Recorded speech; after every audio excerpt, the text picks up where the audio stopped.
Muy buenas tardes, mi nombre es Escali Rocío Núñez Báez de Maya y soy estudiante de la carrera de Psicología Clínica en la Universidad UAPA en Santiago de los Caballeros, República Dominicana, vía virtual Europa.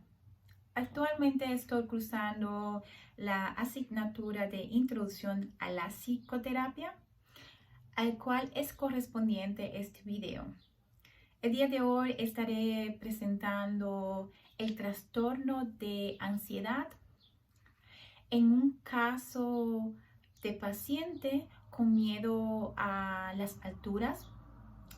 En este caso presentaré cuáles son las técnicas adecuadas y correspondientes para tratar este trastorno como futura psicóloga y cuáles son los objetivos de dicha técnica. Una persona con miedo a las alturas siente un miedo anormalmente fuerte a las alturas o mirar hacia abajo.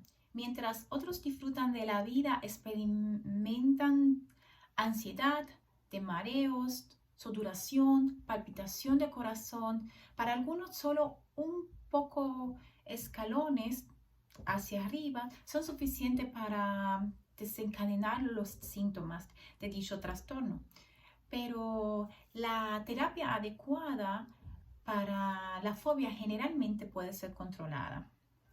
El miedo a las alturas o acrofobia es el miedo a estar a cierta distancia lejos del suelo.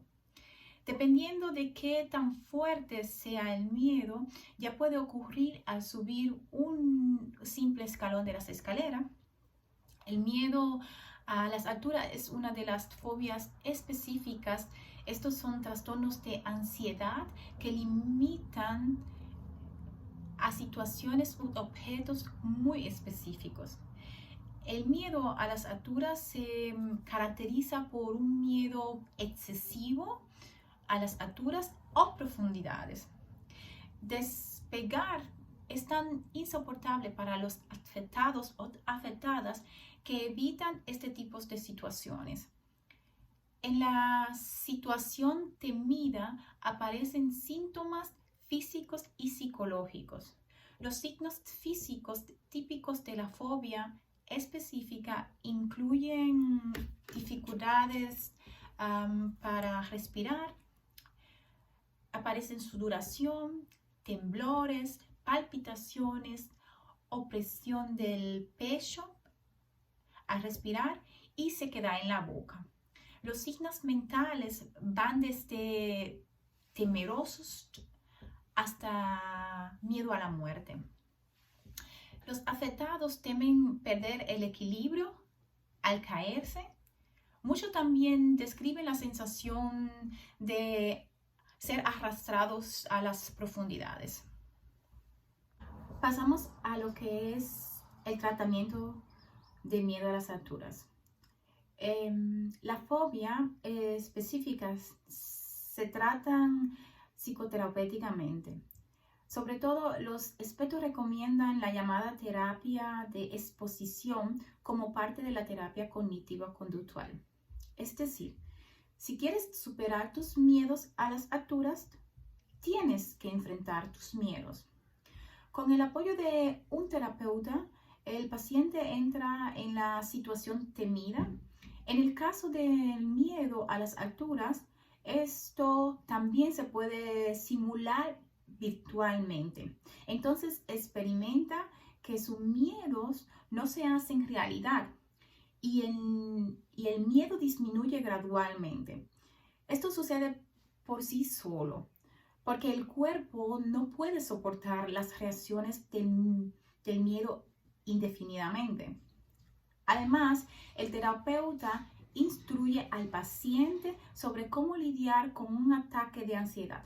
Por ejemplo, cómo calmarse con la ayuda de ejercicio autorrespiratorio. Al confrontar repetidamente la situación aterradora, uno no puede vencer el miedo a las alturas. Hablemos un poco de lo que es la identificación de pensamiento negativo como técnica. Pues bien, la ansiedad es el resultado de percibir ciertas situaciones como mucho más alarmante de lo que realmente son. Por ejemplo, si una persona con miedo a las alturas, al pararse en una torre alta, es una de las razones por la que su sistema nervioso es automáticamente asustado.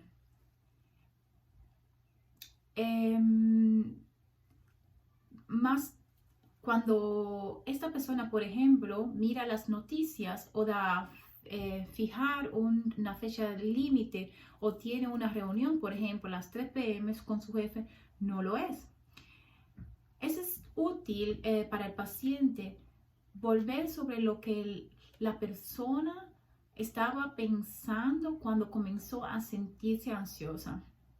De esta manera es posible averiguar exactamente qué es lo que le preocupa y evaluar realmente vale la pena entrar en pánico o estoy exagerando. Esta técnica es una forma de desactivar, poner distancia entre el paciente y sus pensamientos ansiosos y no dejar que esto lo controlen, ya que para explicar mejor, el paciente se mueve como si fuera en círculos de pensamientos negativos. Ejemplo, si una persona tiene mucho miedo al escalar una torre, puede preguntarse a sí mismo ¿por qué el miedo? El miedo de dejar ir. O tal vez es que la torre se derrumbará. Al hacer esto, las personas también evitan formar un círculo vicioso de hábitos negativos.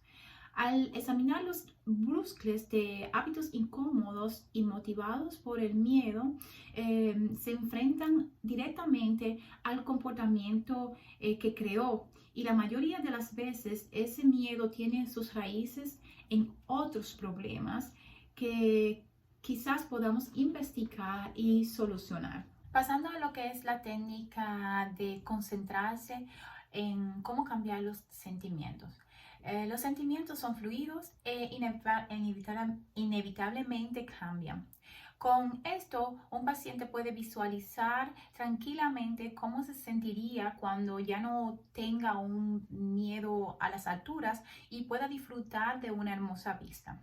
Cuando surge la ansiedad, el paciente puede escribir en sus pensamientos en pocas palabras, dictarlos con una cinta de audio. Por ejemplo, si está nervioso por un sendero de gran altitud, podría decir algo como, o mejor aún, quizás escribirlo, me siento como por esto, lo cual naturalmente cuando pasa por esto, cuando estos sentimientos pasen, espero volver a sentirme feliz con la mente despejada. A medida que los sentimientos van y vienen, es un poderoso recordatorio de que cualquier situación difícil uno experimente inevitablemente pasará. Comprender que los sentimientos cambian es un componente crítico para manejarlo. Las personas con trastorno de ansiedad a menudo solo acuden al médico después de años de enfermedad. Sin embargo, cuando antes se trata esto, mayores serán las posibilidades de su mejoría. En los últimos años se han producido avances significativos en el tratamiento de los trastornos de ansiedad.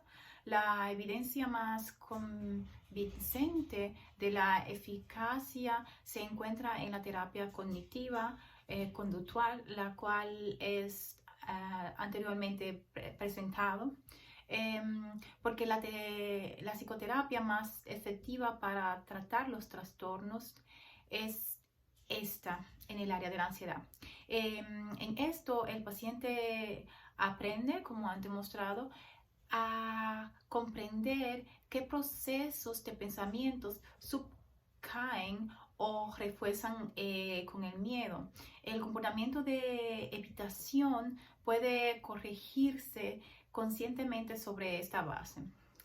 El caso de sobrecarga sensorial, el paciente acompañado por el terapeuta o enfrenta en la situación desencadenadamente el miedo durante el tiempo intensivamente. El paciente experimenta inicialmente el miedo como muy pronunciado, pero luego se le encuentra de que desaparece por sí solo. Tales ejercicios de confrontación siempre se discuten bien de antemano y el paciente decide por sí mismo si se atreve a hacer un ejercicio o si deberá realizar un ejercicio menos aterrador de antemano. De esta forma, los pacientes con miedos y fuertes normalmente pueden ser tratados con éxito. Para el paciente es bueno saber que las reglas más importantes es nunca huir de las situaciones de miedo. Eso significa que si tiene agrofobia, por ejemplo, no se pellizca frente a un ascensor y usa las escaleras en su lugar. Evitar comprar un supermercado y comprar en cambio de una pequeña tienda cara. O tomar un taxi porque tiene miedo de viajar en autobús. Cuanto más frecuentemente y más se expone uno como paciente a dichas situaciones, desencadena el miedo, más pronto se puede reducir el miedo. Ciertamente se necesita mucho coraje en estas situaciones para entrar en tales situaciones después de haberlas evitado durante muchos años. Si tienes, por ejemplo, un trastorno de ansiedad generalizada, no se debe evitar ni posponer cosas como viajes. Si tienes ansiedad social, debes practicar acercarte a extraños, dar discurso, mirar las otras personas a los ojos o reafirmar en las discusiones. En el caso de un trastorno de pánico, es importante que cuando se presente un ataque de pánico, siempre se aclare que los síntomas de ansiedad como un ataque de pánico no pueden tener consecuencias perjudiciales como desmayos de infarto. Y hasta aquí mi exposición sobre el trastorno de ansiedad enfocado en el paciente con miedo a las alturas.